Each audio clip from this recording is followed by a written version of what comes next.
Utrema 0 menu sport Samuel Eto'o convoqué par la CAF au milieu des litiges à la FECAFOOT. Samuel Eto'o fils invité par la CAF.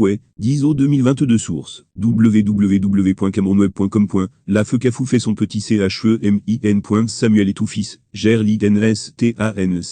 Parfois pas de façon unanime. Le président de la Fédération camerounaise de football, FECAFOOT, Samuel Eto'o fils, et ses collaborateurs ont décidé de rompre le contrat qui lie l'instance dirigeante du football camerounais à l'équipementier français, le Coq Sportif. Depuis l'annonce de la nouvelle, les avis sont divers. D'aucuns estimant qu'il est temps de passer à autre chose, de changer de marque et de proposition.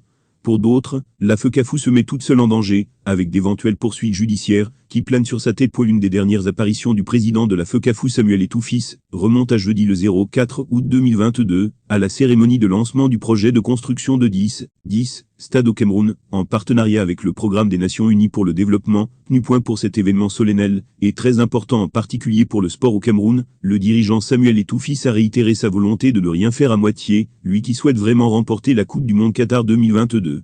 Lors de la cérémonie, l'ancien international camerounais a fait des annonces fortes. Il y a par exemple la subvention de 48 millions de francs CFA pour chaque club au titre de la nouvelle saison de MTN Elite, une enveloppe de 50 millions de francs CFA pour le prochain vainqueur du championnat de première division, et une autre de 50 millions de francs pour lui permettre de se préparer pour la Ligue des Champions. Samuel Eto'o fils a également parlé d'une enveloppe de 0,5 millions de francs CFA allouée à chaque équipe pour la création d'une équipe de jeunes, l'organisation d'un séminaire de formation pour les responsables administratifs des clubs, la tenue de la cérémonie du Ballon d'Or, pour récompenser les meilleurs acteurs de la saison, et alors que la FECAFOOT et son président sont en pleine affaire avec le Coq Sportif et la Ligue régionale de football du centre pour une affaire de plusieurs dizaines de millions de francs CFA. Samuel Eto'o fils, dont la légitimité à la tête de la FECAFOOT n'est plus remise en cause, a été invité à l'Assemblée Générale de la Confédération Africaine de Football, CAF, à Arusha en Tanzanie pour mercredi le 10 août 2022. Il y est avec le secrétaire général par intérim de la FECAFOOT Blaise Jounan, et le chef de département de la communication, Ernest Obama.